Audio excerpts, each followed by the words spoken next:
Boa tarde, pessoal. Boa tarde, pessoal. Tudo bem? Começou? Tá valendo? Estamos no ar? Pessoal, opa. Vamos ajustando, né, gente? Os sons estavam todos ligados. A nossa primeira live oficial aqui dentro da prefeitura, nós estamos dentro do gabinete. Estou aqui, né, com meu parceiro, meu amigo, meu irmão, vice-prefeito, secretário de saúde, doutor Nilo Baracho. Hoje, né, com diversos assuntos, com diversas dúvidas esclarecedoras. Nós vamos pegar aqui a todos vocês que já estão mandando perguntas. Eu já vi aqui que tem uma pergunta muito importante da Neise Silva. E, enfim, né, o assunto principal vai ser Covid-19, mas a gente vai falar, né, de temas interessantes que a gente tem sentido que a população quer saber, certo, Nilo? Exatamente, Christian. Vamos procurar nessa live dirimir todas as dúvidas, conversar mesmo com a nossa população, que esse é o nosso intuito, né, Christian?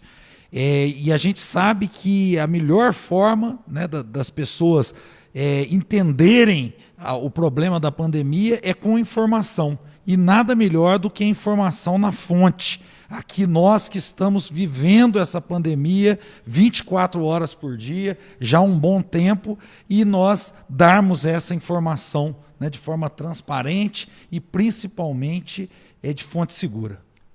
Então vamos lá, né? Agradecer a todo mundo que está participando aqui, para você ver as centenas de pessoas. Devagarzinho a gente vai, conforme a live for acontecendo, a gente vai colocar os nomes, trazer as perguntas, né? As perguntas interessantes que vocês vêm trazendo para nós, para ajudar a gente no andamento da live. Mas só para o pessoal saber, né? E ter um parâmetro de que forma que vai acontecer, o que nós vamos falar aqui. Taxa de óbitos. Por que a taxa de óbito em Itajubá está alta? Tem gente falando aí, né, que é a taxa mais alta do Brasil. Nós vamos falar sobre isso aqui nessa live. Então é importante você que quer saber as respostas, e realmente as respostas oficiais, as respostas verdadeiras, que aqui a gente joga de forma transparente. Olha, a pergunta muito interessante: a prefeitura, o hospital, a Santa Casa recebem por óbitos das pessoas que perdem as suas vidas do Covid, né? O programa Minas Consciente, esse programa do governo de Minas, que trata das ondas, né? Onda verde, onda amarela, onda vermelha, onda roxa. Inclusive, o pessoal se reuniu hoje, né? E nós temos aqui a mudança de onda, Itajubá retornando para a onda vermelha. Nós vamos tocar nesse assunto, tocar o que funciona, como é que vai se proceder, o que vale, quando que começa, quem decide, enfim, né, todos os tópicos aqui do programa Minas Consciente. Vamos falar também, talvez o assunto mais importante do momento, né, Nilo, que é a vacinação. Sem dúvida. Aí eu falo, o Nilo está com os números na ponta da língua, Sim. tem montado uma estrutura fantástica junto com toda a equipe de vacinação, para falar números de vacinados. Cada cidade segue uma ordem, estamos atrasados ou adiantados. E aí vai ao encontro, né, de algumas perguntas que a gente tem recebido aqui. Sim. Você que está participando, mande pergunta para nós, se você tem alguma dúvida, que você queira saber. Nós vamos tratar, dentro da possibilidade de tempos, sobre tudo a respeito de Covid. CPI, um assunto interessante que foi discutido, esse tema foi levantado pela Câmara de Vereadores, a criação de CPI. Os dados mudaram depois que a CPI foi anunciada. Isso foi um comentário que aconteceu, né, nas mídias sociais. Vamos tocar também nesse assunto. Recurso da Covid. Isso é muito bom porque fala de dinheiro, né? E aí eu falo todos nós, pagadores de impostos, pessoas que contribuem com o desenvolvimento do Brasil. Itajubá recebeu recurso do governo federal, recebeu recurso do governo estadual, dinheiro, né, para a Covid, dinheiro para investir na Covid-19, no combate à Covid-19. Nós também vamos falar desse tema, quanto que foi, o que foi, quando que foi. Hospital de campanha, mais um assunto dentro dessa questão de recurso. E aí vamos trabalhar com alguns dados interessantes. E aí, doutor Nilo, você vai poder ajudar e o pessoal vai poder sentir, né, só para entender como é que vai ser, Coloca o gráfico número 1 na tela, só para o pessoal já ver como é que, o que é, né, que a gente vai falar quando a gente vai trazer alguns gráficos. Já está aí na tela, vocês que estão acompanhando a gente já podem observar um gráfico. Aí, está tendo tem um delay. Então não chegou para mim, mas já está para você aí. Esse gráfico, inclusive, agradecer, né, ao professor Geraldo Oliveira, que é ele quem, desde o início da pandemia, construiu esse gráfico, encaminha esse gráfico ao Dr. Nilo. Ele me manda todos os dias, Christian. Todos os dias. E nós temos também o pessoal da epidemiologia que reproduz esse gráfico e, assim, perfeito o gráfico que o Geraldo manda, bate com os nossos dados e ele acompanha através do boletim. Ele constrói esse gráfico através do boletim. Inclusive, tem dia, às vezes, que a gente não consegue, do meu WhatsApp, né, da minha lista, não consigo mandar para todo mundo, que às vezes dá um problema, e no outro dia eu tenho que mandar as pressas para ele poder corrigir, né, e fazer esse gráfico, e fica muito bom. Coloca o número 2 agora.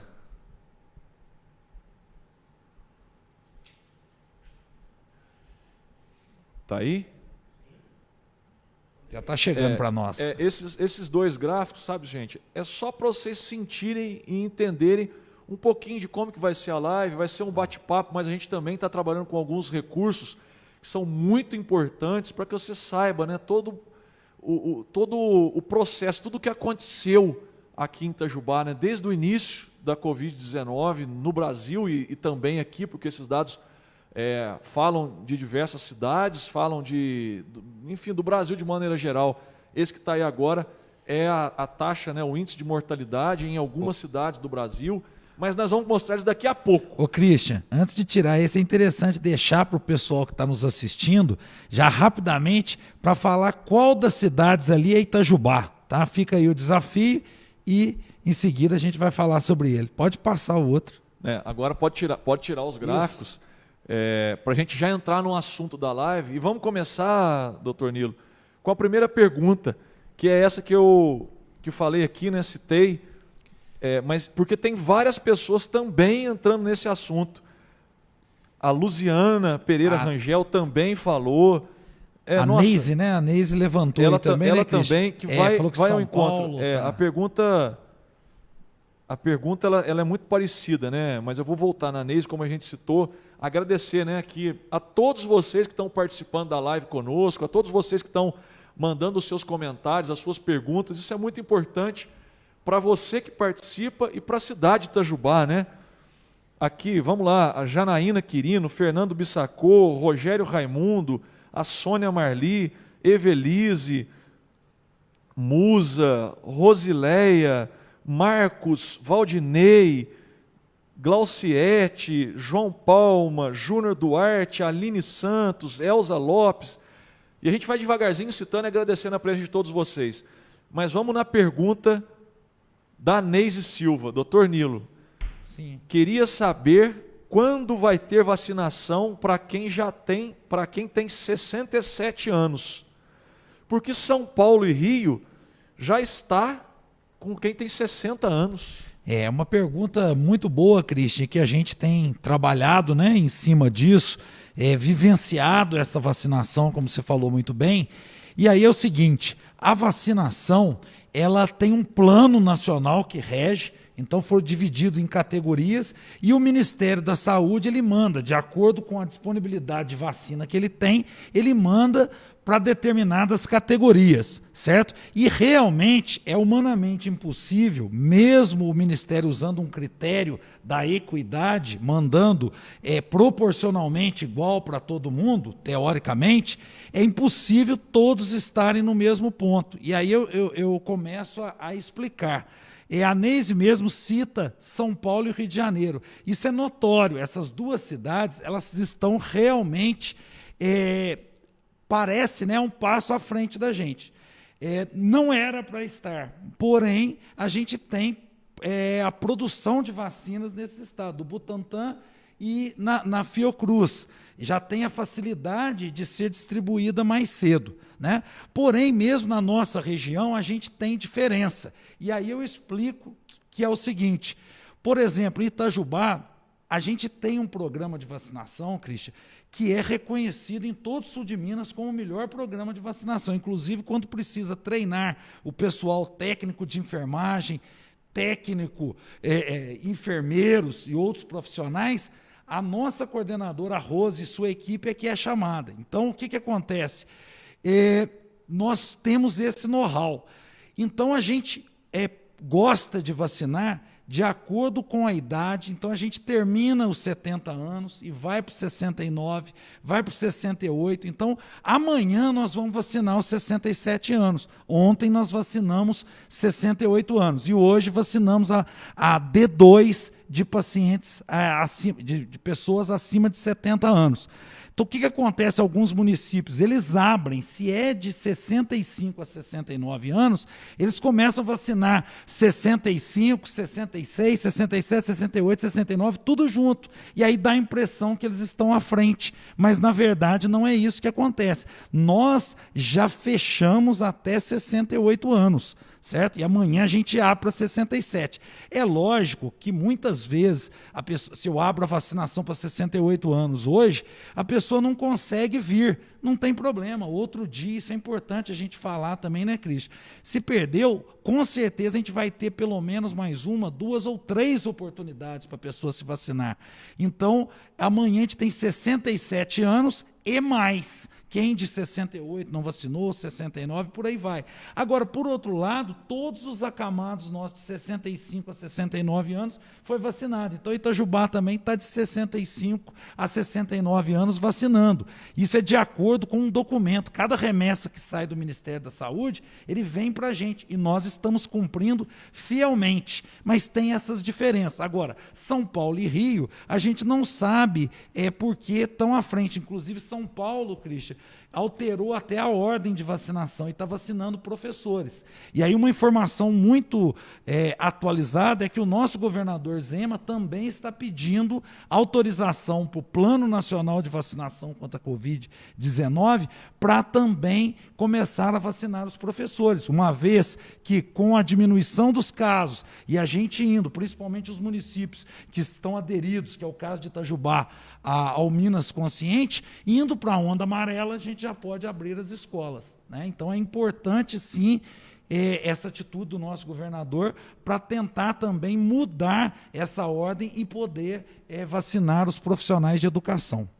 Uma coisa que vale um destaque, né? Todo mundo que já foi vacinado até agora, e a gente encontra com algumas pessoas na rua, reafirmam, né, para nós como é que está a organização das nossas equipes, né, da pessoal que está fazendo a vacinação na linha de frente, tanto no drive-thru, quanto no Tigrão, quanto nas escolas, nos postos de saúde. A forma profissional que o pessoal está conduzindo. É claro que existe um tempo de espera, mas que a coisa está fluindo muito bem, né? Então isso é muito legal de ter esse feedback da população. Isso é muito bom saber, né, Cristian? Inclusive a imprensa já criou um termo para isso, né? A fila do bem, como a gente já viu, né? Agora, o pessoal pode aguardar, gente. Nós vamos indo passo a passo, né, dentro do que a gente colocou aqui um cronograma para seguir na live, mas a Larissa Gonçalves está mandando aqui: trabalho em salão de beleza, como ficará os comércios de quem é autônomo, visto que esses não há aglomeração neste e nos essenciais o risco é maior.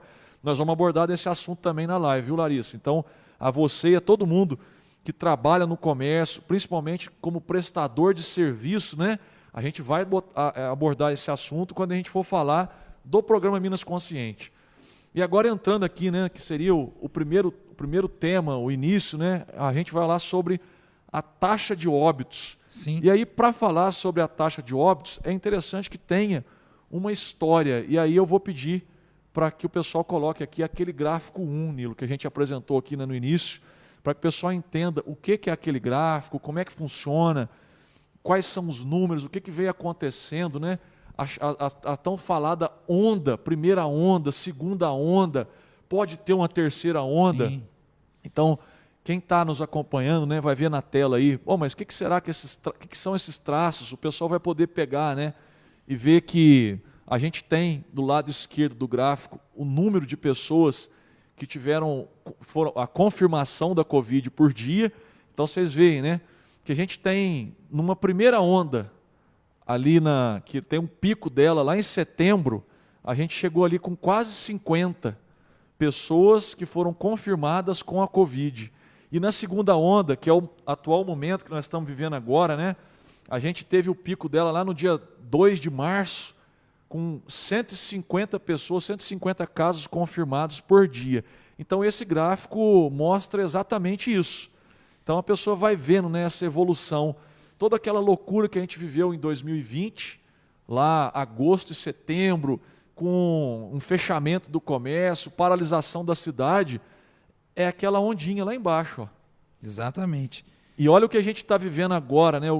Agora, claro que ela já começou a cair, isso é um outro assunto que nós vamos abordar também, mas isso é o que a gente viveu, né, nesse mês de março, e a onda ela é semelhante, inclusive, à nacional, que ela tem também um desenho parecido, né, da gente ter tido essa primeira onda lá no meio Desenho do é muito ano. parecido, Cristian. Agora, o que chama atenção é que nós aqui, talvez a gente tenha começado um pouquinho antes que muito lugar do Brasil, a segunda onda, nós já estamos mostrando claramente aí nesse gráfico uma descida, uma descendente, né?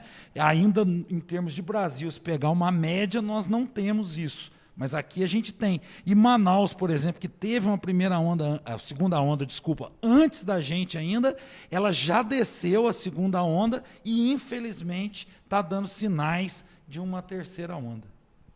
Aí vale a pena a gente entrar num número que a gente não pode deixar aqui de citar. O doutor Moisés, que é professor da Universidade Federal de Itajubá, que foi quem contribuiu, né, com os próximos gráficos que a gente vai mostrar agora e que, de uma certa forma, traz para nós, né, nos esclarece com relação aos dados, o que realmente está acontecendo. E aí uma pergunta que colocou, né, ficou na cabeça de nós, itajubenses aqui, o alto índice de óbitos na cidade de Itajubá, como sendo a cidade com o maior número de mortos no Brasil, o que não é verdade. E aí o gráfico, se eu não me engano, é o número 2. Pode colocar o número 2 para nós. Ele vai mostrar, né, e ver que até os dados da semana passada, do dia 5 do 4, que foi quando foi fechado, né, esses dados, porque ele fecha semanalmente, Itajubá era a 95ª cidade percentualmente em índice de mortalidade. E aí a gente trouxe, né, a gente mostrou esse gráfico para vocês verem, quando o Dr. Nilo perguntou, né, qual que vocês acham que é a cidade de Itajubá, né, dentro desse gráfico? A cidade de Itajubá é a linha azul. Então vocês veem, né, as outras cidades, as outras cores que estão no gráfico também representam linhas, representam cidades. A cidade de Manaus, e aí a gente tem uma curiosidade muito interessante para trazer para vocês, para que vocês saibam, né? E que todo mundo fique sabendo um pouquinho do que aconteceu aqui em Itajubá. E aí por isso que a gente citou a cidade de Manaus, mas vocês vão ver no próximo gráfico. A gente tem aqui a cidade do Rio de Janeiro, a cidade de São Caetano do Sul, que também é uma cidade muito bem estruturada, com uma boa rede hospitalar, com uma estrutura hospitalar eficiente, eficaz, que tem um bom atendimento da sua população, que também tem um percentual mais alto que a cidade de Itajubá. Ela é a linha laranja ali, você vê. Todas elas estão com um número maior que Itajubá. Então, Itajubá não foi a cidade com o maior número de óbitos, isso não é verdade. Itajubá, até no dia 5 de abril, era a 95ª. Esses números ainda vão oscilar, né, até o final dessa pandemia, para mais ou para menos. A gente vai, provavelmente pode ser que desça, daqui a pouco pode ser que suba, mas pelos números que a gente está acompanhando, né, pela curva que a gente vê do nosso gráfico, a gente começa a entrar numa descendente. Exatamente, Cristian. Nilo, eu queria que você falasse o percentual, né, do Brasil. Hoje nós estamos no Brasil, índice de mortalidade com 32%. Isso, é importante, quando a gente fala 32%, é o índice de mortalidade das pessoas que são hospitalizadas por Covid-19, né? 32% no Brasil. Itajubá fica em torno de 35%. Então, quando a gente fala 32% no Brasil, a gente tem cidades como Manaus, que chegou, e hoje é 57%, tem cidades com 20%, com 15%, com 30%, e Itajubá com 35%. Né? E mais importante ainda é a gente entender que essa doença, a pandemia no geral, e pandemias por vírus, elas são cíclicas. O que é isso? É a primeira onda, é a segunda onda, a terceira onda, e assim vai. Se a gente não tiver uma medida eficaz para combater esse vírus, que a gente acredita, eu acho que isso é uma das poucas coisas que no país a gente, né, a grande maioria concorda, que é a vacinação, ele vai fazendo ondas. Ele vem com tudo, vai contaminando as pessoas. À medida que ele vai contaminando, muitas vão se curando, se tornam imunes ao vírus, e aí cai essa contaminação, certo? Se nada é feito, ele volta a contaminar, e assim sucessivamente. Então, eu sempre falo, Christian, que é muito perigoso as pessoas comentarem de forma definitiva um jogo que ainda está na metade, né? Você gosta muito de futebol, eu também, e é muito claro isso. Para comentar no meio do jogo até dá. Quem que pode comentar, Christian? Quem entende. E quem entende é especialista. Então, sim, um grande epidemiologista comentar, tudo bem, mas infelizmente hoje a gente tem muitos comentaristas aí que não têm, né, essa especialidade. Então, o que acontece? A gente corre o risco de cometer injustiças. Ah, essa cidade está horrível, daqui a pouco essa cidade que estava horrível está super bem, e outra cidade que estava bem, ela começa a ter uma onda. Durante toda a primeira onda, Itajubá recebeu pacientes da microrregião, que é uma obrigação nossa, que a gente é credenciado para isso, mas recebemos da macrorregião e de outras macrorregiões. Então, mostra que a coisa não é estática, ela é dinâmica, né? São Lourenço, né, teve na primeira onda, vários pacientes de São Lourenço receberam internação aqui em Itajubá, de Poços de Caldas, mesmo da região de Pouso Alegre, de Varginha. Então é isso. E agora o que a gente vê também, que aquele gráfico mostra que com a diminuição da contaminação, a gente tem menos número de síndrome gripal, menos número de casos positivos, com isso diminuiu a internação e começa a diminuir agora também o número de óbitos. Doutor Nilo, tem bastante pergunta aqui, viu, pessoal? Agradeço demais a participação de todos. A gente vai citar devagarzinho aqui o nome, vamos tentar, né, responder. Com relação à vacinação, né? Quem são os grupos que vão ser vacinados, faixa etária, as pessoas que com comorbidade, mas daqui a pouco nós vamos entrar nesse tema de vacinação. A gente ainda vai continuar nessa questão da taxa de óbito, porque tem uma pergunta muito importante e aí que vale a pena a gente esclarecer. A prefeitura, o hospital, a Santa Casa, recebe dinheiro por óbito?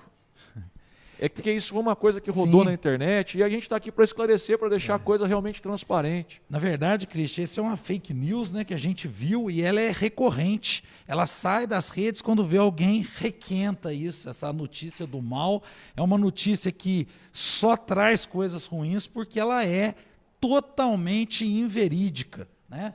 O que tem no SUS é o seguinte, são leitos de UTI que o SUS paga uma diária para o hospital que está credenciado. Leitos de suporte ventilatório, o que é isso? É uma semi-UTI. E os leitos clínicos comuns. Com a Covid, eles viram que os leitos clínicos não eram o ideal, até porque o valor que o leito clínico pagava, ele era muito pequeno, era insuficiente. E talvez, Christian, essa fake news tenha sido fomentada por isso, embora seja uma distorção muito grande. O leito clínico, ele prevê um valor por 7 dias que a pessoa fica, tá? Que é muito menor que esses 20 mil reais, tá? É coisa de 3, 4 mil reais. Por esses dias. Se ela ficar mais ou menos, né, então ela por 5 dias ou por 7 dias. Se ela ficar 40, é só aquele valor. E se ela ficar um dia, é só aquele valor. Eu acredito que eles tenham pego nisso, porque eu não vejo outro ponto para fundamentar esse absurdo de falar que a cada óbito o município ou a instituição que teve aquele óbito vai receber 19, algumas fake news falam 20, chegou até 25 mil aonde eu vi. Isso é fake news, isso não é verdade. Isso é interessante, viu, pessoal? Então que a gente propague, né, em falar em fake news, né, que a gente propague informação boa, que a gente propague informação concreta, que realmente a gente apurou, que a gente tem certeza dessa informação. É um momento muito difícil para todo mundo. Todo mundo, de alguma forma, está sofrendo com essa pandemia. Então, se você recebeu uma notícia, se você recebeu uma informação, né, certifique-se que essa informação ela é verídica, que essa informação ela tem fundamentação, né, para que a gente possa repassar. E aí agora vamos entrar nesse assunto ainda falando de dinheiro, né? Quanto que a Prefeitura de Itajubá recebeu, né, do dia 1º de janeiro até o dia de hoje no combate à Covid? E aí eu posso responder, porque a gente acabou de ter uma conversa com o nosso secretário de Finanças, junto com o doutor Nilo, a Prefeitura de Itajubá, nesse ano, não recebeu nenhum real no combate à Covid. Então, levanta-se assim, né, suspeitas de que está tendo desvio de recurso, que o dinheiro da Covid que a Prefeitura recebeu não está sendo utilizado. Então, que fique claro aqui, né, a nossa administração do dia de 1º de janeiro até a data de hoje, não recebeu nenhum real para o combate à Covid.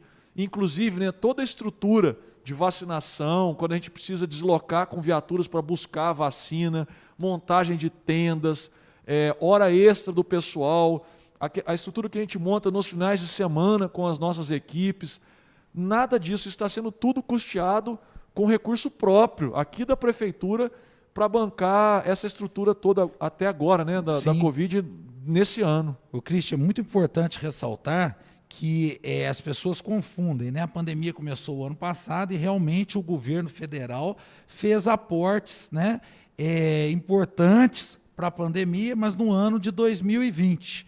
Mas 2021, recurso extra, né, destinado à Covid, nenhum.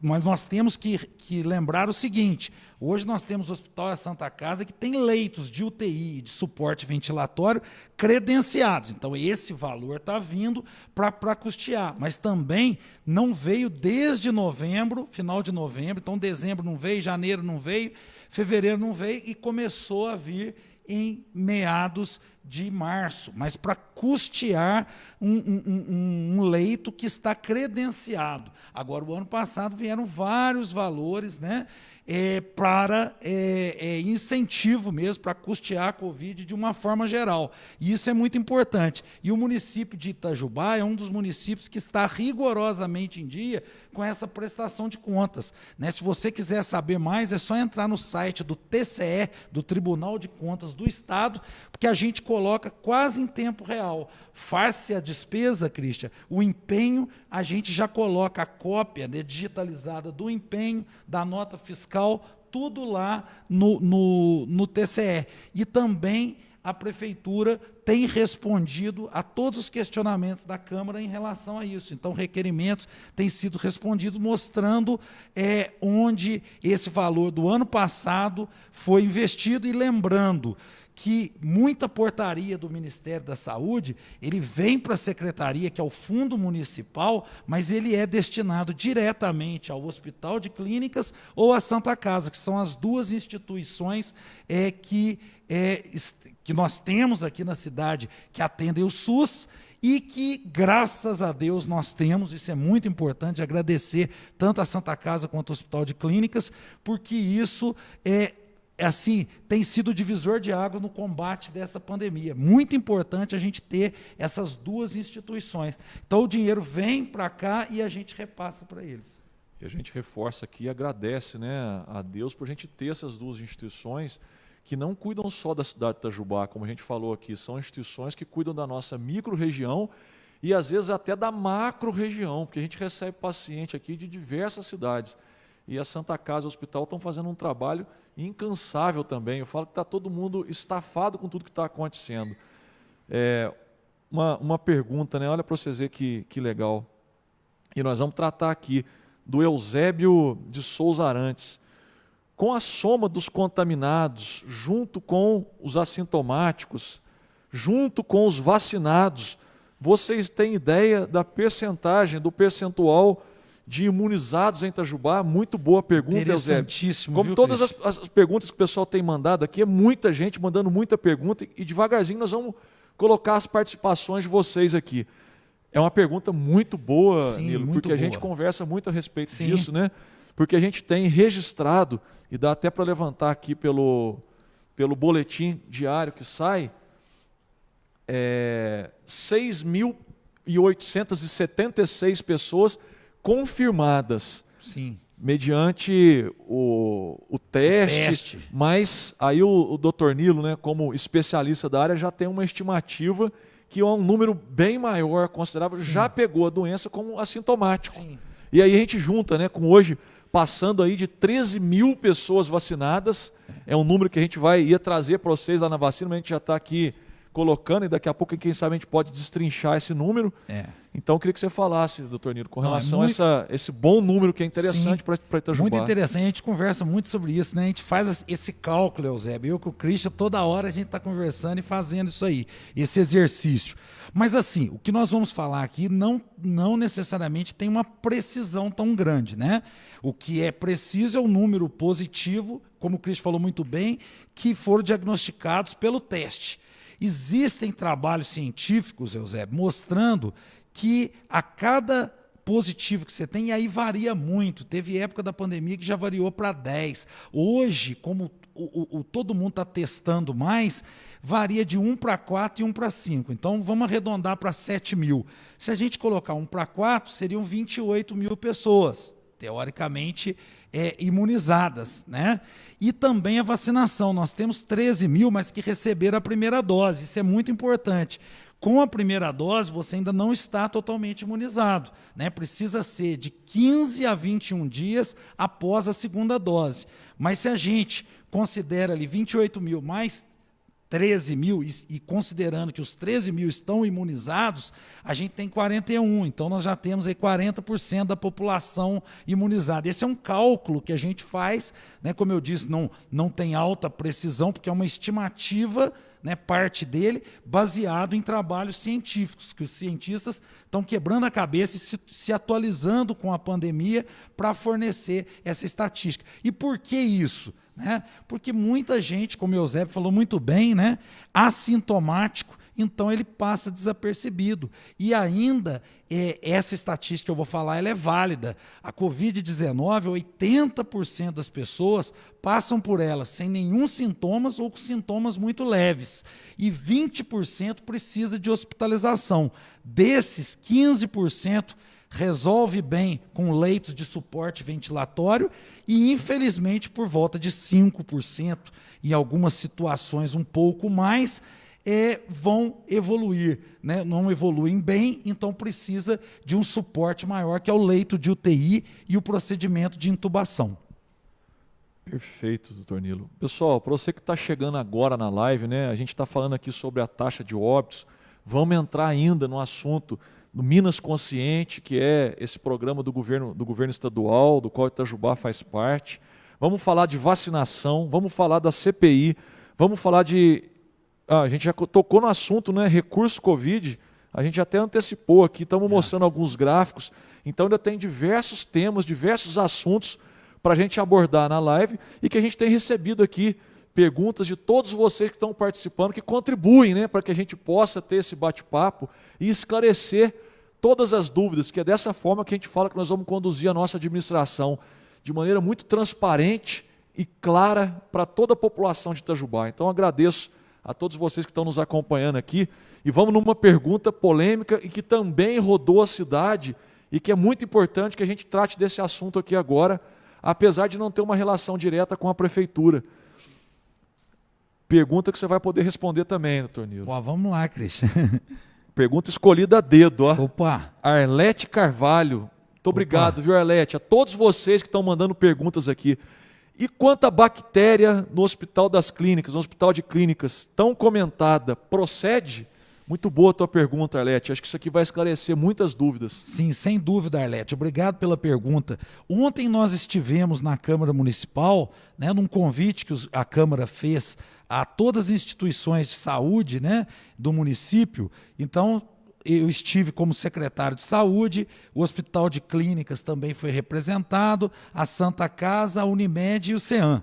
E lá foi feita essa pergunta, né, que essa pergunta está nas redes sociais e está na cabeça das pessoas, né? E aí a gente fica um pouco, né, preocupado, né, com as redes sociais, porque isso foi disseminado através das redes sociais e foi afirmado lá categoricamente pelo Dr. Carlos Magno, que é o diretor técnico do hospital, que, na verdade, isso não passa de um boato maldoso que está trazendo inúmeras consequências ruins, mas que não é verdade. Ele afirmou categoricamente, verbalmente, mas que eu tenho acesso, nós temos acesso, né, aos documentos do hospital que mostram que, primeiro, pessoal, é o seguinte, é muito importante, Christian, falou em hospital, a gente tem que imaginar a bactéria. Superbactéria, KPC, que é a Klebsiella pneumoniae, né, que é um nome da bactéria, ou qualquer outra bactéria. Falou em hospital, tem infecção hospitalar, qualquer hospital que seja, né? Qualquer clínica, qualquer lugar que faça algum procedimento mais invasivo. Então, a infecção hospitalar, e todo hospital, a Santa Casa tem uma comissão de infecção hospitalar e o hospital também. E isso é um controle rígido. Inclusive, os dados de infecção hospitalar de todos os hospitais do Brasil, eles estão presentes no site. É só acessar o site da Sociedade de Infectologia, site de infecção hospitalar do Ministério. Tem lá, porque dependendo do nível que atinge, ele é bloqueado de funcionar. Isso é um controle interno e um controle externo. Então, o que aconteceu no hospital, né, relatado muito bem pelo Dr. Carlos Magno, a KPC ela é uma bactéria conhecida em vários hospitais, em UTIs, em centros cirúrgicos. Ela é conhecida nossa, do Brasil e do mundo. Então, lá, de 1.022 pacientes internados na ala Covid, nesses últimos meses, de janeiro para cá, uma pessoa apresentou um resultado positivo e não foi para infecção pela KPC, e sim colonização. É muito diferente, é muito técnico isso que eu estou falando. Mas a colonização é o seguinte: foi detectada a bactéria, de repente, em uma ferida, em alguma situação do seu corpo, em alguma secreção, mas não foi constatada a infecção por ela, os efeitos. Então, se essa pessoa veio a falecer, não foi devido à KPC. Mas um caso em mais de 1.000 pessoas que estiveram internadas. Então, definitivamente, isso não procede, é mais uma fake news e que tem prejudicado muito, né, a nossa cidade, a disseminação dessa fake news. Está aí muito bem esclarecido e muito boas perguntas que muita gente tem mandado aqui, né, com relação... Agora, vamos, antes da gente passar para a vacinação, porque eu estou vendo aqui que a maioria das perguntas é com relação à vacinação. Agradeço demais, né? Estou vendo uma pergunta aqui muito boa, né, da Tânia Rapone. Não entendi o que o prefeito falou. Existe um programa nacional de vacinação e que a Rose da prefeitura pode alterar. Boa pergunta, mas vamos deixar na hora que a gente for entrar na vacinação. Mas aproveita aqui, né, para agradecer a todos vocês que têm mandado perguntas. Poxa, é muita gente, né? A Daiane Souza, Berenice Mocarzel, Diego Silva, Ana Lúcia, Naísa Leme, Júnior Duarte, Maria José de Lima, Williams Mateus, Silene Moreira, Tami Pereira, Simone Mota, Thelma Dias, Juliana Mota, André Dutra, Ana Cláudia Gonçalves, Letícia Silva. Boa pergunta da Letícia Silva. Qual a previsão da volta às aulas? Isso vale a pena a gente tocar no assunto numa live, numa próxima, porque muita gente está falando sobre a questão da educação. Tem visto aqui muitas perguntas, mas enfim, gente, todos vocês, né, que têm mandado pergunta aqui para nós, isso é muito importante, que a gente traga esse tema, que a gente traga esse assunto, que a gente possa discutir aqui. Vamos entrar agora no programa Minas Consciente, esse programa que foi criado pelo governo estadual, né, para que a gente pudesse retomar, né, a economia e, de uma certa forma, também combater a pandemia no estado de Minas Gerais. Porque o programa Minas Consciente é do estado de Minas Gerais. E o que é? De forma bem resumida, são aquelas ondas. Todo mundo já deve ter visto, né, ter acompanhado pela internet ou pelas mídias, a onda verde, onda amarela, onda vermelha, e até agora Itajubá, né, na onda roxa, como toda Minas Gerais, porque a onda roxa, por mais que alguns municípios não tivessem aderido ao programa Minas Consciente, e era uma opção que os municípios tinham, ou eles criavam decretos, ou eles aderiam ao programa Minas Consciente. O programa Minas Consciente ditava todas as normas. Os decretos que tinham autonomia por parte da prefeitura poderiam ser colocados pela prefeitura. No entanto, eles estavam sujeitos a uma fiscalização do Ministério Público, e às vezes o Ministério poderia entender que aquela norma era um pouco menos rígida do que precisava para o momento. Então, isso foi o que aconteceu com diversos municípios em Minas Gerais. Itajubá aderiu, né, lá atrás, você lembra a data? Agosto. Em agosto do ano passado, de 2020, ao programa Minas Consciente, e a gente veio seguindo, né, as ondas de acordo com a avaliação de um comitê que se reúne semanalmente e avalia as cidades de acordo com uma série de fatores, entre eles ocupação hospitalar, número de pessoas contagiadas com a Covid-19, números de leitos disponíveis dentro dos hospitais, enfim, tem uma série de dados. Semanas permanentes dentro da onda. Sim. E agora, né, só que ele criou uma onda no início do mês de março. De março. Você se lembra a data? A gente tem Ele essa criou data? no comecinho de março, 4 ou 5 de março, alguma coisa assim. No início de Nós março, entramos no dia 17. Dia 17, porque o Triângulo Mineiro e o Noroeste entrou antes, né? O Norte entraram primeiro. E que essa onda roxa, ela era impositiva. Mesmo aqueles municípios que não seguiram a onda roxa, que não seguiram o programa Minas Consciente, foram obrigados de forma impositiva, né, pelo governo de Minas Gerais a seguirem a onda roxa devido à crise, né, ao aumento ou quase o caos de todos os nossos hospitais, de toda a nossa estrutura hospitalar de Minas Gerais a entrarem nessa onda roxa. E aí alguns municípios tentaram, né? Falaram, eu não vou entrar. A gente tem aqui no caso do sul de Minas, né, que é mais claro, né, ficou público, né?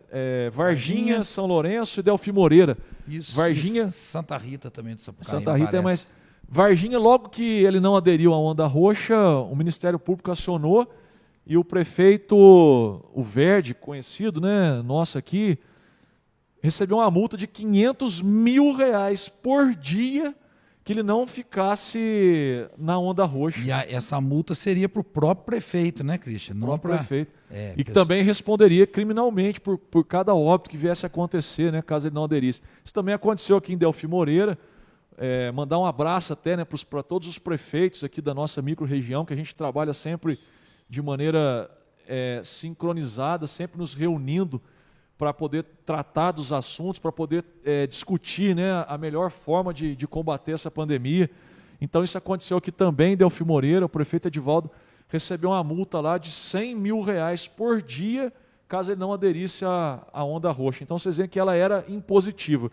E aí ela trouxe, né, uma série de complicações, principalmente dentro do comércio, porque ela afetava diretamente o comércio, porque um dos intuitos da onda roxa era reduzir a circulação de pessoas para que a gente tivesse, né, uma redução do contágio do vírus, da Covid-19, e, consequentemente, que a gente tivesse uma redução da ocupação dos nossos leitos.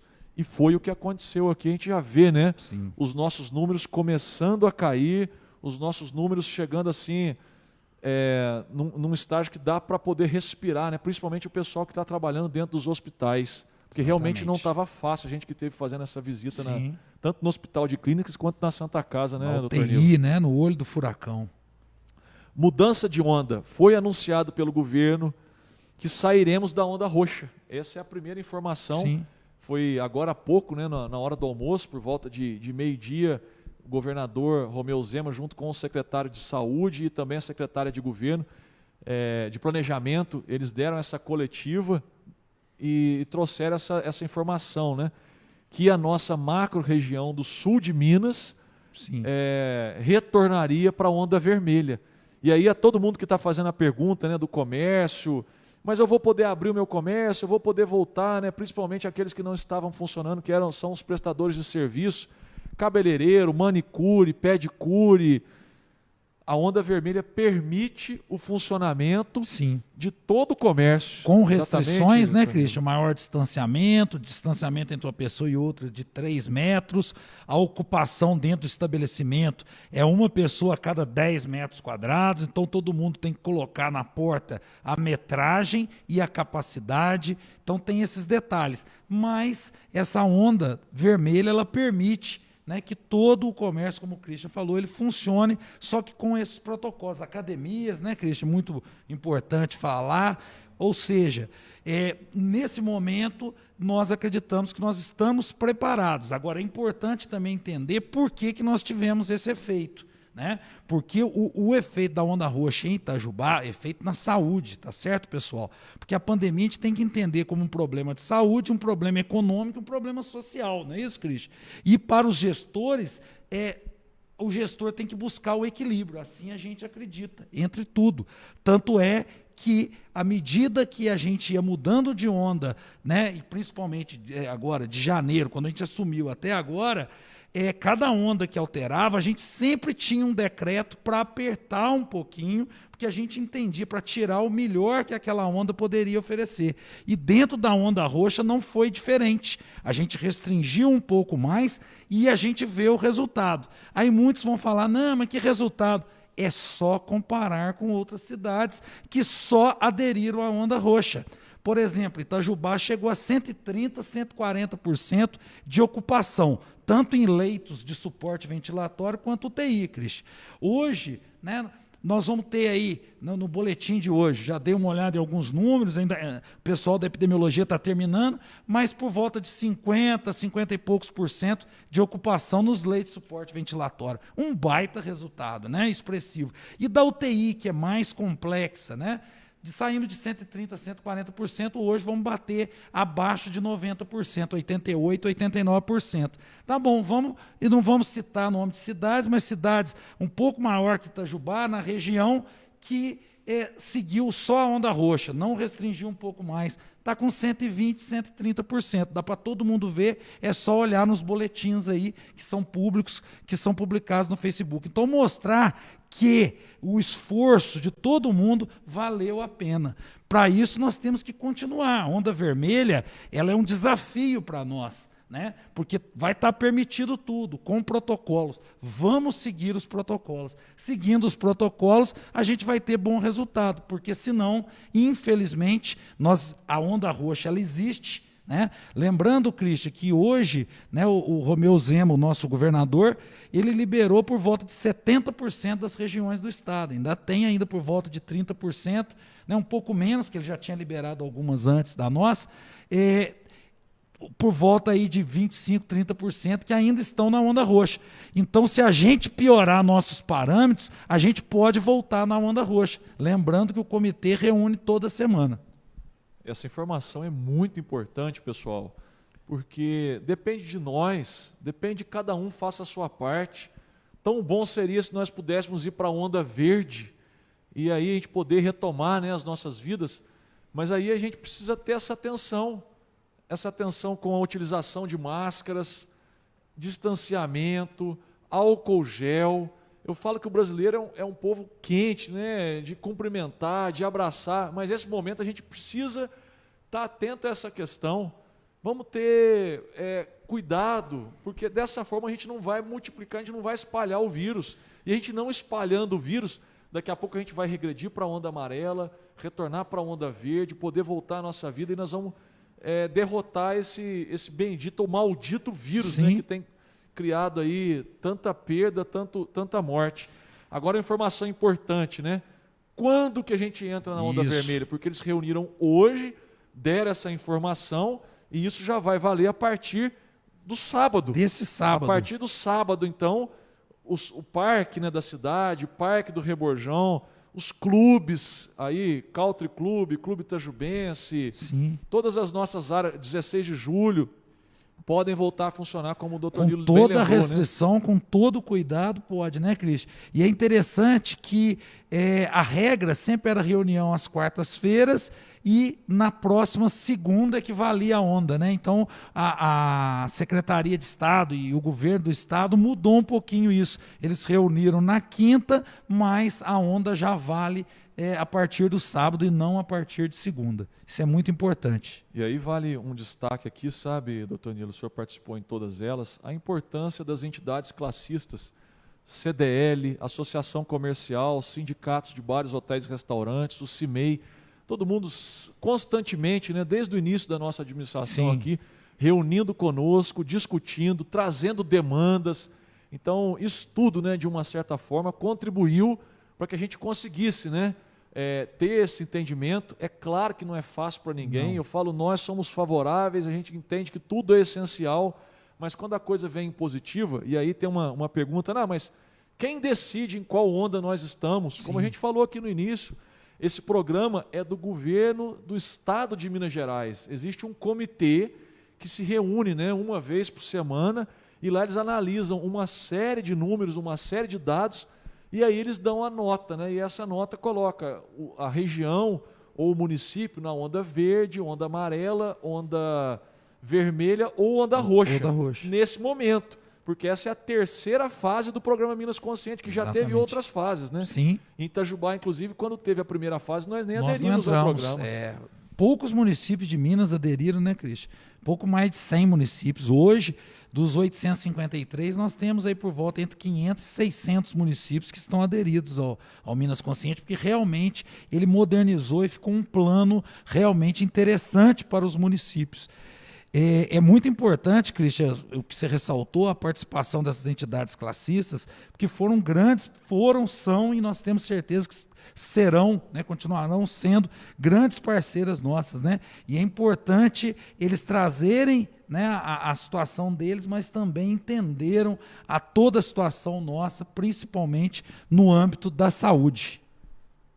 Pessoal, você que está aqui nos acompanhando, né, dentro dos temas que a gente já conversou, taxa de óbitos, o programa Minas Consciente, se você tiver alguma dúvida, manda para a gente. Essa não vai ser a primeira live que nós estamos fazendo aqui, né? Quem sabe a coisa funciona nesse veículo de comunicação, a gente possa fazer outras, e a gente vai devagarzinho ao longo do tempo, a gente trazendo essas suas perguntas, essas suas dúvidas para cá e poder discutir.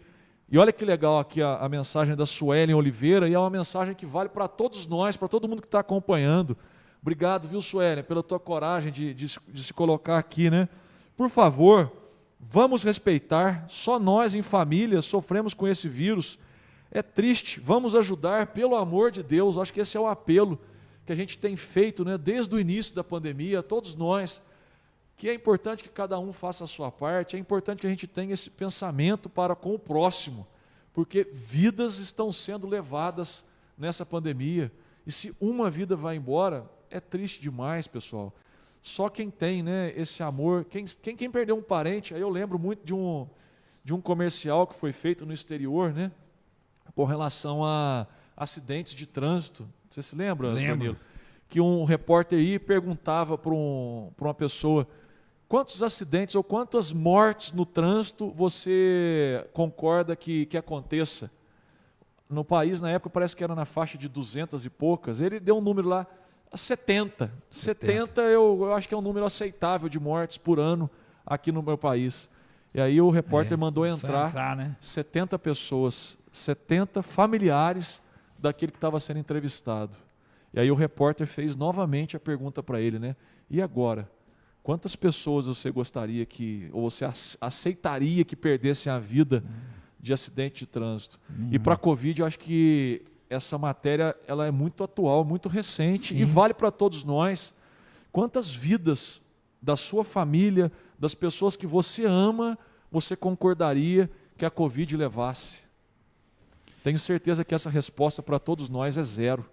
E é por isso que todos nós, né, a gente tem trabalhado de maneira incansável para que a gente possa combater essa pandemia.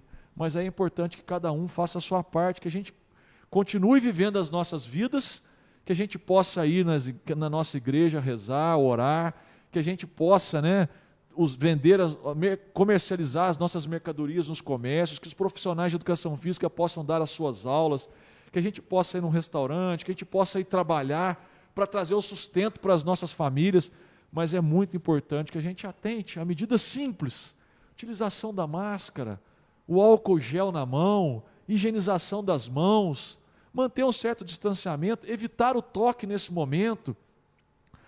Essa agora, né, até que todo mundo esteja vacinado, é a medida mais efetiva para que a gente combata essa pandemia.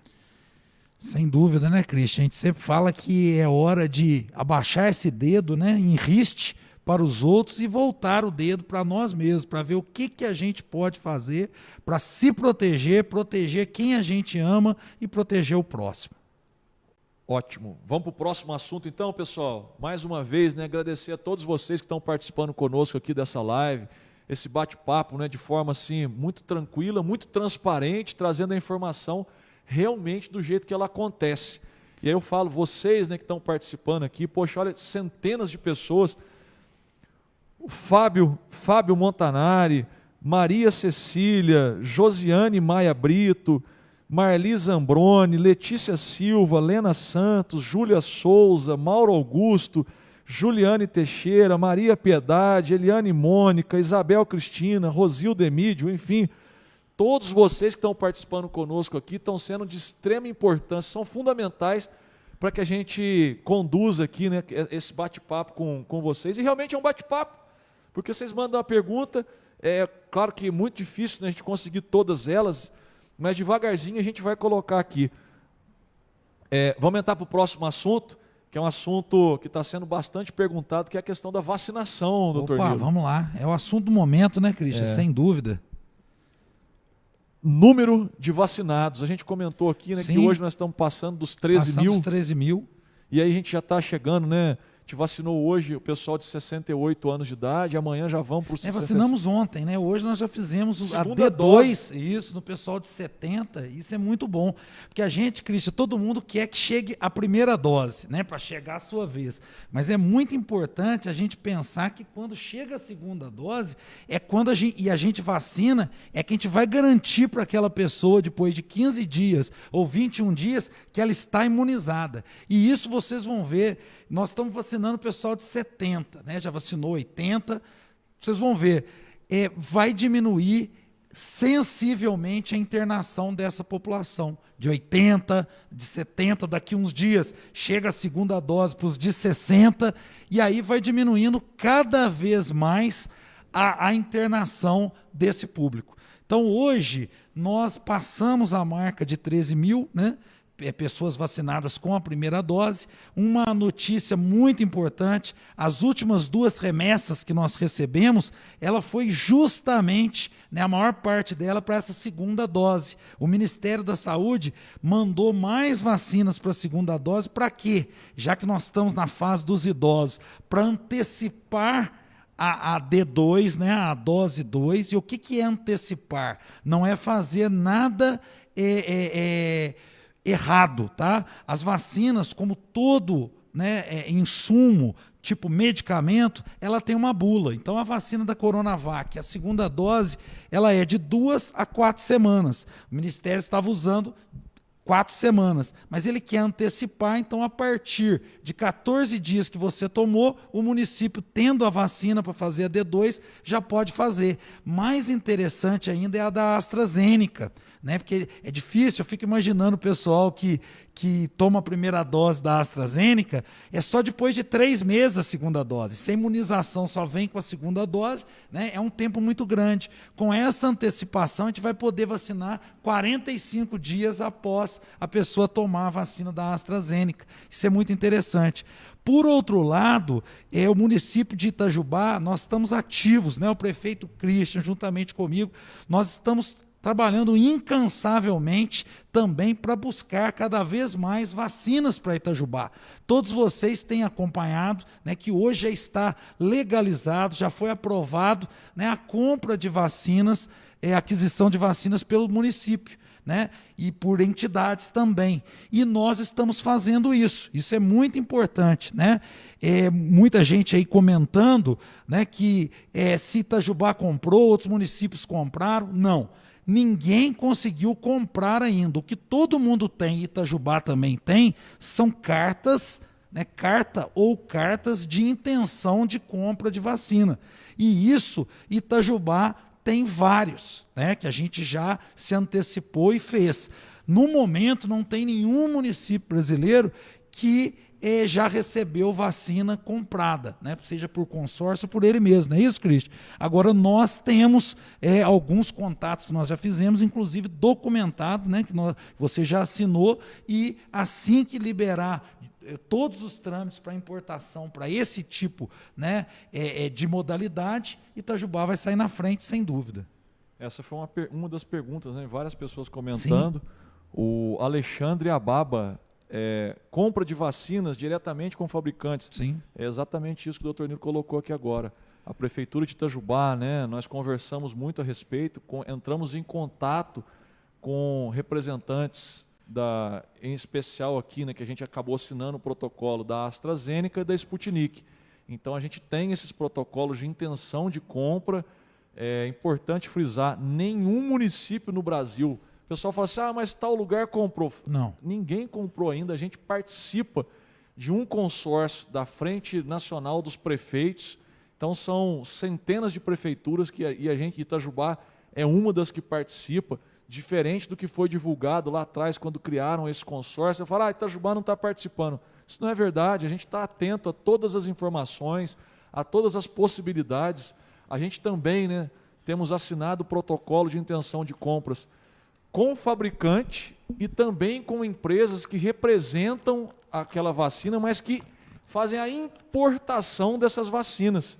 Então é importante frisar isso, né? Porque às vezes essa vacina, por exemplo, né, vamos pegar aqui o caso da Sputnik, ela está sendo produzida na Rússia, né, com aquele representante que a gente conversou, né? Mas as vacinas hoje seriam encaminhadas para a Bulgária, né? Para a Bulgária, e da Bulgária importadas para o Brasil. Então a gente tem esse contato. Então não é só com os representantes fabricantes da vacina aqui no país, mas também com os representantes que fabricam essa vacina fora do país e que poderão fazer importação. Mas que hoje, né, elas estão direcionadas todas ao Ministério da Saúde, dentro do programa de imunização do Ministério da Saúde. Exatamente. Itajubá e todos os municípios do Brasil fazem parte, e que tem uma série de normas que precisam ser seguidas. Sem dúvida. E aí eu acho que é importante a gente entrar nesse assunto, doutor Nilo, porque são várias perguntas que o pessoal está fazendo aqui, como aquela que a gente comentou, né? A Rose, que é a responsável, a pessoa até conhece a Rose, sim, né? Que é a responsável, é muito conhecida. Ela é responsável pela equipe de imunização. Ela pode alterar, né? Aquela pessoa, por exemplo, de 60 anos, pode receber na frente daquela de 65, ou uma determinada classe. E aí eu vou citar uma aqui, né? Que o pessoal sempre aborda a gente nas ruas. Mandar um forte abraço a todos os motoboys. Isso, um grande mas abraço. O motoboy pode vacinar na frente daquele de 65, ou de alguma pessoa que tem comorbidade, ou de alguma classe, né, ligada à área da saúde. Então, queria que você falasse sobre isso também, doutor Nilo. É muito importante. O comentário foi muito interessante. É o seguinte, o Ministério da Saúde ele dá as diretrizes através do Plano Nacional de Vacinação contra a Covid-19. E aí o município ele não consegue alterar, mas a forma de fazer ele tem liberdade, né? Como eu disse, a gente optou, está aberta a vacinação de 65 a 69 anos. Se vocês entrarem em contato com o documento do Ministério da Saúde, cada remessa que eles mandam para os estados e consequentemente, para os municípios, é um documento. Lá está escrito para que é. Então, nós estamos entre 65 e 69 anos. A gente optou por vacinar ano a ano. Tem muitos municípios que optaram desde o início, abriu tanto 65 quanto 69. Né? É uma opção do município. Aí sim a pessoa, o coordenador, o secretário de saúde, o prefeito, tem essa liberdade mínima, mas ele não pode alterar. Isso é muito importante. Então, na verdade, a Rose, nem o Nilo, nem o Christian pode alterar significativamente. Agora, se nós vamos aplicar dentro do posto, se nós vamos fazer, a estratégia de aplicação é livre e também, por exemplo, teve dias que a gente optou, né, Christian, quando a gente foi vacinar 73 e 74 anos, lá no Tigrão, a gente botou 73 anos à tarde e 74 anos de manhã. E esses dias nós fizemos também até a letra L, era um horário, depois outro, né? Então é muito importante a gente seguir essas regras, né? A gente não pode alterar de forma alguma a ordem. E os motoboys, né? Infelizmente a gente tem contato, né, com vários motoboys na rua. Esses dias passou um amigo nosso, buzinou, parou, conversou e falou: quando você vai vacinar a gente, Christian? O problema é que o Plano Nacional de Imunização não prevê, até o momento, a classe dos motoboys, ela não entra com essa prioridade. Achamos que é prioridade? Sem dúvida, né? Na verdade, toda a população é prioritária. E o Ministério da Saúde, vocês podem ter certeza, e quer e vai vacinar todo brasileiro. Só que tem que ser por etapas. E etapas que os especialistas escolheram, eles têm os motivos para escolher cada classe dessa que está no Plano Nacional de Imunização. Então eu peço muita tranquilidade que a vacina vai chegar em todos nós no Brasil, mas não tem jeito de chegar em todo mundo de uma vez só. Então tem que ter essa prioridade e lembrando, isso não é feito por leigos. A gente até pode questionar, mas isso é feito pelas pessoas que mais entendem de imunização no Brasil. E como o Brasil é um dos países mais famosos do mundo em imunização, nós temos aqui os melhores profissionais do mundo, né? Então é feito com técnica. Vamos aqui dar as participações, né, do qual a gente reforça, a gente agradece muito aqui. O Francis Mar lá da Santa Rosa. Santa Rosa. Um forte abraço aí. A vigilância sanitária, como é que vai ser, né, a fiscalização? Francis Mar, é muito importante porque essa também é um outro grupo, né? Eu falo tanto a vigilância sanitária quanto a guarda municipal, sempre, né, amparados aí pela nossa polícia militar, junto com colaboradores aqui da prefeitura que têm auxiliado a equipe da vigilância sanitária, que estão fazendo um trabalho incansável. E até uma discussão que a gente teve aqui esses dias com um grupo que veio fazer uma manifestação, e eu falo que manifestação, todas elas são legítimas, desde que sejam pacíficas, ordeiras. E não ofensivas, de maneira a degradar, né, a imagem de ninguém. E não foi o que aconteceu aqui. O pessoal veio de forma ordeira, de forma pacífica, levantando e reivindicando, né, a questão do trabalho, de reabertura do comércio. E aí uma senhora falou assim: olha, a prefeitura não está trabalhando com fiscalização, não fecharam o comércio. Eu falei: não é intenção de ninguém aqui fechar, mas a vigilância sanitária age dentro das leis, e se preciso for, né, agir com rigor, para que todos não sejam punidos, mas só aquele que está desrespeitando, ela precisa agir. E aí, tanto ela quanto a Guarda Municipal, com o apoio da Polícia Militar, eles vão continuar trabalhando, vão continuar exercendo os seus trabalhos. E é muito importante, de novo, entrar naquela questão, vamos trabalhar de forma ordeira, de forma responsável, dessa forma todo mundo vai poder trabalhar. Vai ter algumas restrições, mas são restrições que permitem com que as pessoas continuem trabalhando. E é isso que a gente quer, que todo mundo possa levar, né, o seu sustento para dentro das suas casas, para que possa sustentar suas famílias.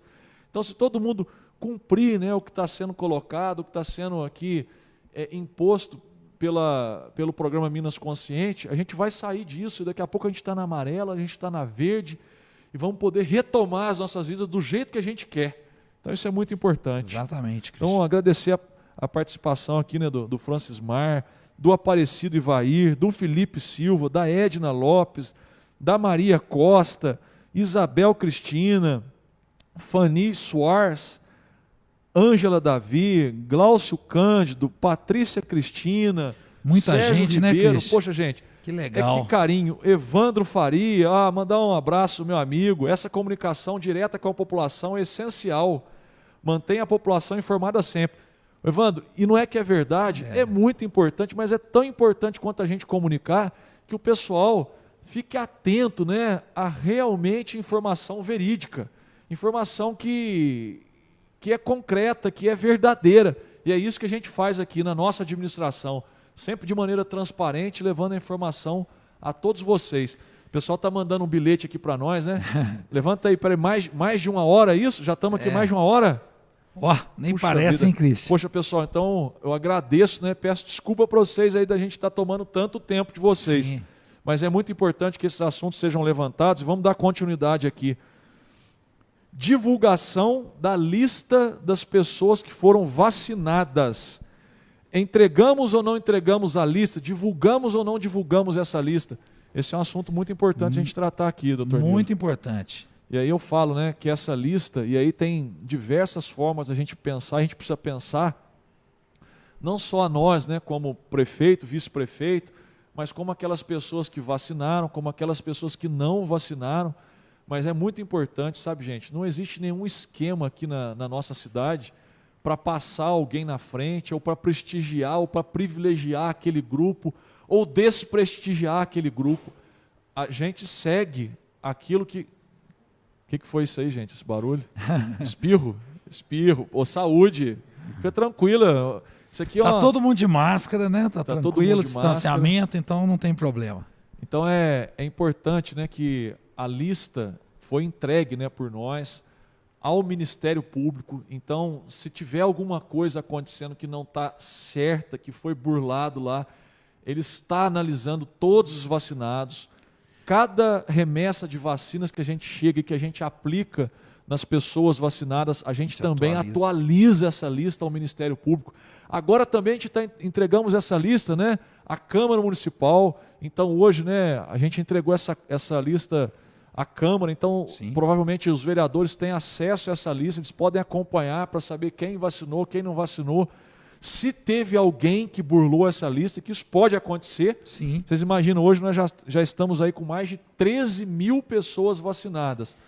Infelizmente... Isso primeira dose, né, Cris? Se a gente for falar dose. Primeira e segunda dose, mais de 20 mil doses de vacinas já aplicadas, né? Então pode ser que tenha aquele espertalhão, né, ou aquele engraçadinho que quis, né, de alguma forma tentar burlar todo esse esquema, porque existe um preparo, existe uma triagem que é feita para quando a pessoa vai vacinar. Então não é uma coisa simples, mas pode ser que aconteça.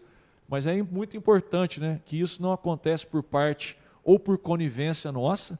A gente está trabalhando aqui de forma muito séria, muito rígida dentro dos critérios, tanto que a transparência foi dada, encaminhada a lista ao Ministério Público e também à Câmara Municipal. Exatamente.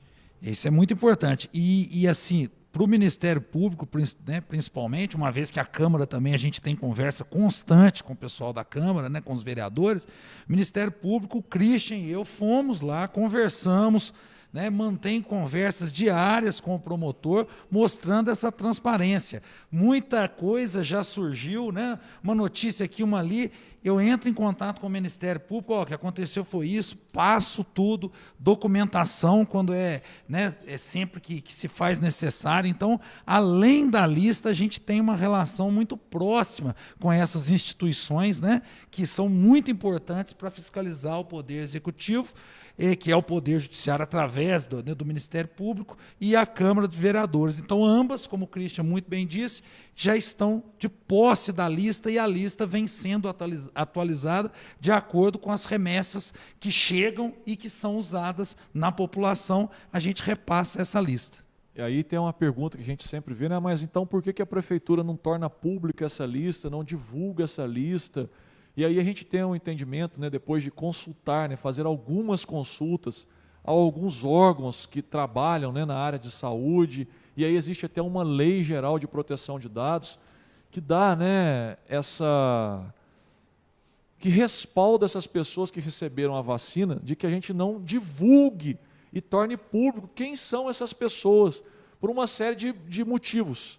E aí a gente fala, né, que a gente trabalha com a fiscalização, os órgãos que nos fiscalizam estão com a lista, então ela está lá para que todo mundo possa ter esse acesso, mas que a gente não está tornando essa lista pública. E aí a gente vai colocar aqui só alguns exemplos, né? Sim. Primeiro, a gente não tem autorização de todas as pessoas que estão vacinando. E talvez isso poderia ter sido feito lá no início, né? Desde a primeira, se a gente tivesse pegado a autorização de todo mundo. Mas isso não é factível, né, Christian? Nós não é uma estamos coisa usando o assim. sistema drive-thru. O que a gente quer na pandemia? Vacinar o mais rápido e de forma mais segura a pessoa. Então, se você cria essa burocracia, teria que ter um termo de consentimento livre e esclarecido. Olha o nome, só o nome já desanima. E a pessoa tem que ler, você tem que dar um tempo para ela ler e ela assinar. Então, isso iria tornar a vacinação impraticável. Ou muita gente poderia até se contaminar devido à aglomeração durante esse processo. Essa é uma das questões. A outra, e aí é uma questão delicada, né? Eu falo que nenhum de nós tem o direito de fazer justiça com as próprias mãos. Para isso que no Brasil existe a justiça, existe a polícia. Por um acaso, imagina bem aquela pessoa que perdeu um ente querido, aquela pessoa que perdeu uma pessoa da família dela, e vê que alguém, se a lista tivesse divulgada, burlou essa lista, se essa pessoa quisesse fazer justiça com as próprias mãos e culpar aquela pessoa, né, que furou a fila de vacinação pela perda do ente querido dela. Então isso pode acontecer, nós somos seres humanos, então pode ser que tenha gente que tenha esse pensamento. Então é uma questão que não cabe a nós agir dessa forma, aí cabe à polícia, ao Ministério Público, à Justiça, responsabilizar aquela pessoa que furou a lista. Então isso é um problema. Uma outra questão que é delicada, mas que ainda existem algumas pessoas que não querem vacinar, que não concordam com a vacina. Então a gente tornando pública, né, a lista de todo mundo que vacinou, por exemplo, se essa pessoa é uma pessoa de 70 anos, quando a gente tornar pública a listagem e ali já passou, né, aquela de 70 anos e o nome dela não estiver na lista, o familiar dela pode encontrar, ou alguma pessoa que tenha contato com ela, poxa, mas minha mãe não vacinou, meu pai não vacinou, meu irmão, meu amigo não vacinou, por quê? Ir lá cobrar essa pessoa do porquê que não foi feita a vacina. Então esse é mais uma das questões de um motivo. E esse também, é um direito constitucional, né? Quem não quer vacinar, não quer ser vacinado, também, né? A gente é contra, né? A gente é a favor da vacina, mas a gente tem que respeitar, até porque é um direito constitucional. Então essa é mais um tema abordado, viu, gente? Espero que vocês estejam gostando, né? A gente está encaminhando, mas como a gente falou aqui em Câmara Municipal, né? Como a gente entregou a lista de vacinas para a Câmara Municipal, um assunto que foi bastante discutido ao longo dessa semana, a CPI, a Câmara Municipal, né? Em 4 vereadores, na verdade, eles têm a prerrogativa, e aí precisam de 4 assinarem juntos para que seja aberta uma CPI. Aí a pessoa falou, nossa, mas abriram uma CPI, então é muito importante a gente falar nesse assunto aqui. É um instrumento, né? É um instrumento, é uma ferramenta que a Câmara tem de fiscalização, e é o direito da Câmara fiscalizar, e na verdade é a obrigação da Câmara até fiscalizar. E aí a gente fala assim que nós estamos muito, muito tranquilos com relação a tudo que está acontecendo. Se eles querem, né, fazer uso dessa ferramenta para fiscalizar tudo que está acontecendo agora com relação à pandemia, com o número de mortes, a gente, enfim, né, tudo aquilo que foi colocado lá na CPI, cabe ao vereador fazer isso, é um direito que eles têm. E aí é muito importante que teve até uma reunião ontem na Câmara, né, que foi levar informação para os vereadores, a gente falou um pouquinho sobre isso. Foi uma reunião, Christian, né, que a gente foi convidado, detalhe, né, até isso também tentaram distorcer, que foi obrigado aí, não, fomos convidados, como eu falei, a Secretaria de Saúde, a Unimed, o CEAM, a Santa Casa e o Hospital de Clínicas.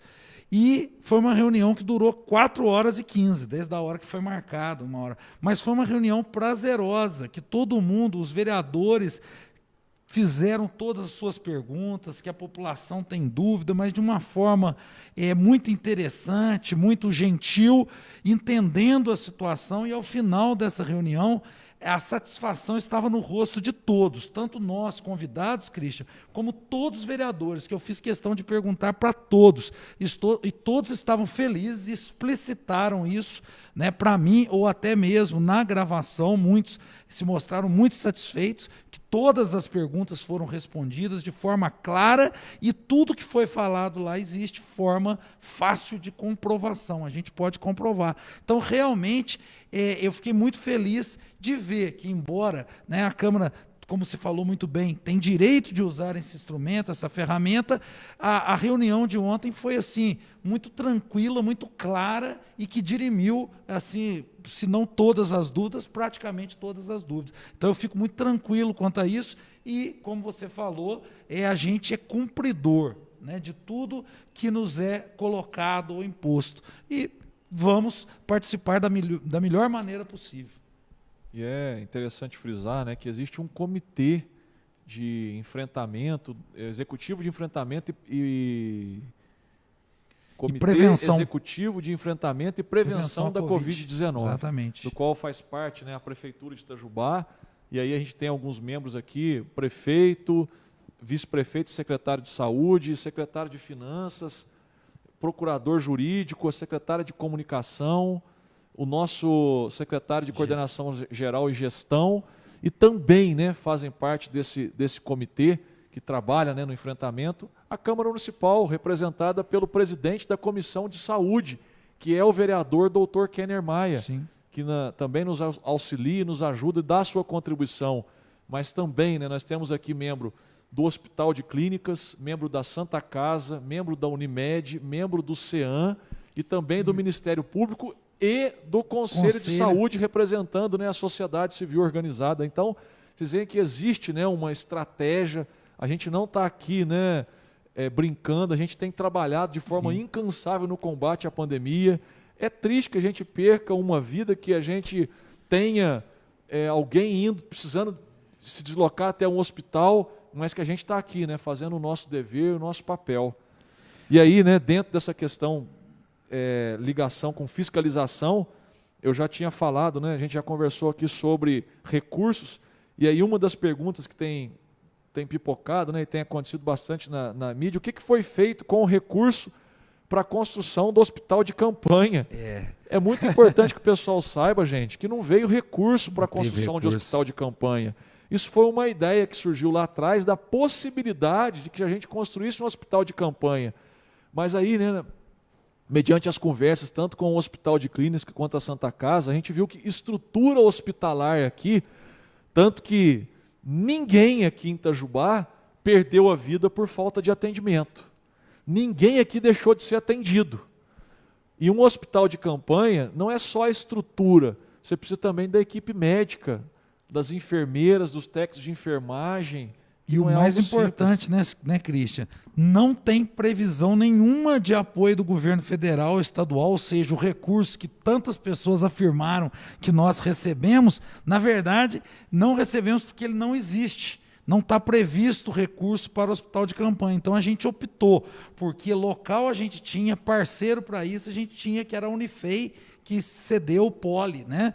E aí nós decidimos que seria melhor ampliar a estrutura hospitalar, usar a estrutura que o hospital tem e que a Santa Casa tem, e vimos que, né, no início de março, quando a gente visitou lá e viu que a ocupação já estava mais de 90% e crescendo, nós tomamos a atitude na hora exata, contando com a parceria. Eles ampliaram seus leitos naquela ocasião, né, Cristian? A gente praticamente dobrou os leitos de UTI e os leitos de suporte ventilatório. Foi o que segurou, e o Christian falou muito bem. Itajubá não perdeu ninguém para a Covid-19 por desassistência. Esse termo é terrível, por desassistência. Infelizmente, cidades do mesmo porte ou até maiores que Itajubá, na nossa região do sul de Minas, têm amargado essa triste situação de perder pessoas porque não tiveram a mínima oportunidade de serem tratadas.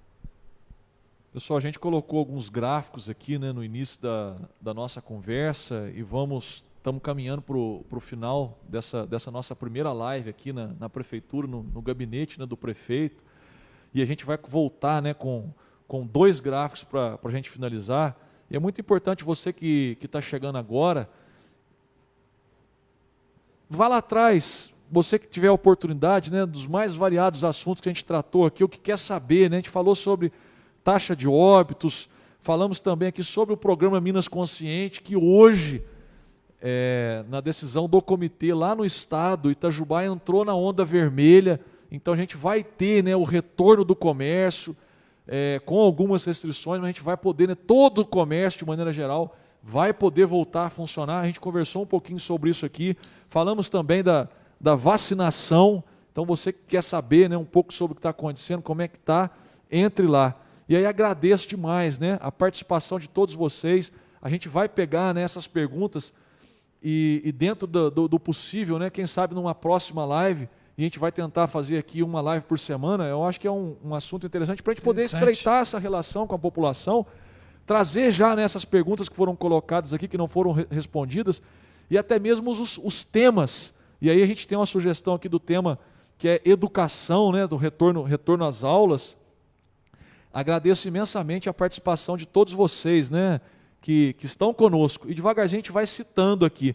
Mas agora eu vou pedir para o Rafael colocar um gráfico que o Dr. Nilo vai poder comentar dele.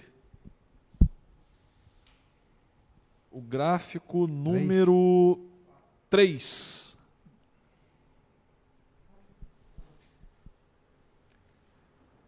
O gráfico número 3 já está na tela para você. Já está chegando para nós aqui também. Gente, esse gráfico é muito interessante, porque para você acompanhar, aquela linha azul representa o número de óbitos que aconteceu aqui na nossa cidade.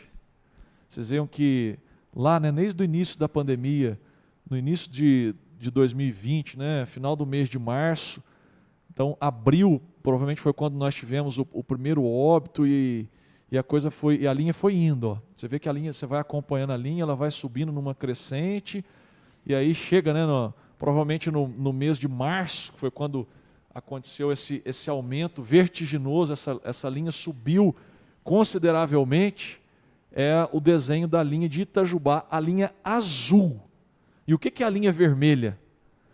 É a linha de Manaus, aonde o pessoal descobriu aquela variante, a famosa P1. E o que vocês podem ver com essas duas curvas? Que elas são semelhantes. E aí, né, o Dr. Nilo pode falar melhor sobre isso, sobre essa curva, sobre o trabalho que foi desenvolvido aqui, inclusive com uma pesquisa por determinação do próprio Estado, para que a gente pudesse fazer, né, o estudo para saber se aqui tem a variante P1, que ela apresenta e parece que é mais grave, né? A pessoa que tem a P1, ela permanece um tempo maior no hospital. Eu queria que o senhor falasse sobre isso, que é um assunto extremamente interessante para que o ouvinte, para que você, né, que está nos acompanhando aqui, entenda um pouco disso também. Exatamente, Cristian. E essa curva, né, ela impressiona, porque isso para nós, né, que trabalhamos, para os médicos que trabalham, né, com a doença, isso é inequívoco que Itajubá tem, né, a presença de variantes. E provavelmente a P1, mas não só a P1, né, outras variantes podem existir aqui. Em cima disso, já há mais de 60 dias, nós, da Prefeitura de Itajubá, eu como secretário de Saúde, fiz um pedido ao Estado, através da superintendência, né, vendo que a nossa curva estava, né, assemelhando, subindo vertiginosamente, um pedido para que determinados casos positivos possam ser estudados, possam receber um estudo genético, estudo de genotipagem, que detecta se é variante ou não e, principalmente, qual variante. Então, nós fizemos esse pedido, o Estado está fazendo esse estudo. Também o Hospital de Clínicas, né, em parceria com o Hospital Israelita Albert Einstein, em São Paulo, também já está iniciando o estudo de 2 pacientes do hospital que a clínica chamou atenção. Como a clínica? Pessoas jovens, que isso é uma característica de variantes, né? Jovens sem comorbidade, chegou ao hospital muito ruim, piorou rapidamente, precisando ser entubado rapidamente. Então, esse tipo de evolução é típico de variante, principalmente da P1. Então, esse paciente teve amostras coletadas e está no Albert Einstein, assim como um outro paciente. Então, em alguns dias, nós teremos alguns resultados mostrando o estudo de genotipagem. Também uma empresa, né, daqui de Itajubá, nós sugerimos, e também eles estão abertos, porque é uma empresa que tem pessoas de fora, né, muitas pessoas de fora, de outras regiões do país, e gentilmente, né, essa empresa tem controlado muito bem os casos de Covid, tanto é que ela já deu ok, Christian, para fazer o estudo de genotipagem, mas ela não consegue fazer porque, graças a Deus, ela não tem no momento nenhum funcionário suspeito sequer da Covid, porque aí nesse caso ele teria que ser suspeito, fazer um exame de PCR, e esse PCR dá um valor muito alto, que o PCR mede o material genético do vírus, aí sim esse paciente é ideal para se fazer o estudo genético. Então, o Itajubá está muito preocupado também com essa variante e estamos tomando as providências que a gente citou aqui. E aí vocês veem, né, que a chance é muito grande da gente estar com ela aqui, infelizmente, devido a um agravamento de casos, um alto índice, né, de mortes, e aí a semelhança com a curva de Manaus, que isso foi um dos motivos que agravou consideravelmente a questão em Manaus. Não então, tenha dúvida. A curva de Itajubá é muito parecida com a curva de Manaus. A gente vê que tem uma empresa que se instalou aqui, que trouxe, né, muitos trabalhadores de fora, principalmente do Norte e Nordeste. Então, isso é uma chance muito grande disso ter acontecido aqui na cidade de Itajubá. E no geral, né, Itajubá é uma cidade com muitas empresas, né, e os empresários, a gente tem muita, a gente tem que fazer essas viagens, né, tanto para o Brasil quanto para fora do Brasil. Isso é da nossa atividade, então é uma coisa normal. Por isso que talvez não seja nem só a P1, né? A gente tem variantes da África do Sul, variantes da Inglaterra, aqui mesmo dentro do Brasil. Sim, outras variantes, né, no Brasil. É uma possibilidade. A P1, como você falou, ela ficou famosa, né? Eu diria terrivelmente famosa, mas existem várias outras. Pessoal, vocês que estão nos acompanhando, né? Puxa vida, vamos aqui, né? Tatiane Marília, José Áureo, Marcos Moura, Sônia Lee, Ana Carolina, Benedita Silva, Sônia Marli, Renato Silva, Marcelo Edu, Ana Maria Raimundo, todos vocês, né, pela participação. São centenas de pessoas participando aqui, a gente agradece demais. Isso foi muito importante para que alimentasse aqui a nossa live com as perguntas, nesse bate-papo, né, de forma muito transparente, clara, tentando levar, né, um pouco mais de informação até você aqui na nossa Itajubá. E agora, para fechar, né, a gente já está indo para os finalmente, vamos colocar o gráfico 5 na tela, e aí você vai poder ver, né, que tem o fato triste, a gente atingiu, né, o nosso pico, número de mortes por dia, que foi lá no dia 27/3, e desde março, né, no final do mês de março, a gente começou a cair. Então, todo aquele trabalho, né, que começou lá em janeiro, que a gente começou percebendo que ia ter uma subida, a gente já começou a se reunir, chamando aqui para os grupos, né, as lideranças da cidade, movimentando, intensificando fiscalização. Diversas ações foram realizadas lá atrás, né? Você vê só que essas ações demandam um pouco de tempo para que a gente para que esses efeitos sejam sentidos, né, dentro do nosso hospital de clínicas e da nossa Santa Casa, dentro da linha de contágio, né, de pessoas que contraíram aí a Covid-19. E a mesma coisa acontece com o índice de mortes. Depois que a pessoa vai para o hospital, ela pode ficar lá, né, alguns dias, semanas, meses, chega também, né? Tem mais semanas, 4 semanas, 5 semanas, 6 semanas. E né? Infelizmente, se isso se agravar, aí que ele pode vir a óbito, né? Então é muito difícil que a coisa aconteça. Detectou o vírus hoje, amanhã ela vem a falecer. Pode acontecer, né, Christian? Mas isso que você citou é muito importante. Isso vem responder uma pergunta, né? Uma coisa também que foi colocada nas redes sociais, que a gente só tem a lamentar, mas a gente explica tecnicamente, né? O efeito, como a gente falou um pouco da CPI, né? O pessoal falou, mas foi anunciar a CPI e diminuiu, né? Isso não é verdade de forma alguma, né? Um papel não tem o poder de mudar, isso é muito trabalho. Então veja como o Christian mostrou, pico nosso de mortalidade, né, de mortes, de óbitos, foi no dia 27. A gente já estava com 10 dias da onda roxa, mas ele é reflexo de 15, 20 dias anteriores, e depois começou a cair. Por isso que foi importante a gente, né, ter a onda roxa e a gente caprichar nessa onda roxa. Todo mundo, o poder público fazer sua parte e as pessoas também. Sabemos que muitos não fizeram, mas os que fizeram merecem nossos parabéns. E a eles nós agradecemos esses números agora bem melhores. Então, não é um pedido de CPI ou qualquer outra coisa. É muito trabalho. E lembrando a sequência. Primeiro a pessoa se contamina, aí ela começa a ter sintoma, ela vai no posto de saúde ou no pronto-socorro, detecta síndrome gripal, aí é feito o exame, ela está positiva, e aí evolui a doença, ela é hospitalizada e, muitas vezes, infelizmente, ela vai a óbito.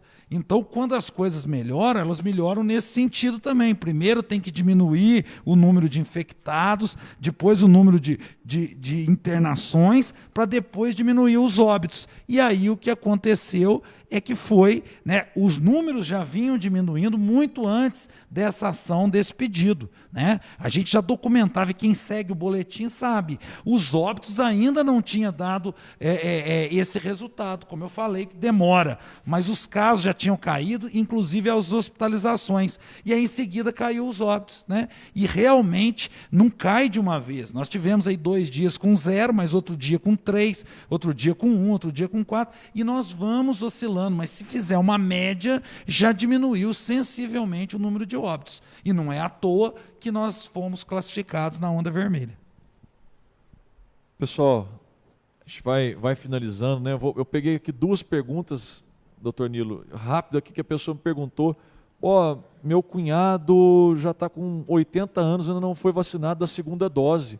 A segunda dose para 80 anos já está disponível. Já está então, disponível. Inclusive, hoje, nós fizemos a partir de 70 anos, mas é a partir de 70 anos. Né? A pessoa poderia ter tomado. Mas vamos lá. Efetivamente, né, a resolução desse problema. É só ir ao posto de saúde e lá eles vão direcionar, na mesma hora ali, vacinar ou direcionar um dia para ser vacinado a segunda dose. E aí a pessoa fica preocupada aqui, né? Fala assim, olha, mas já foi o momento dele vacinar a segunda dose.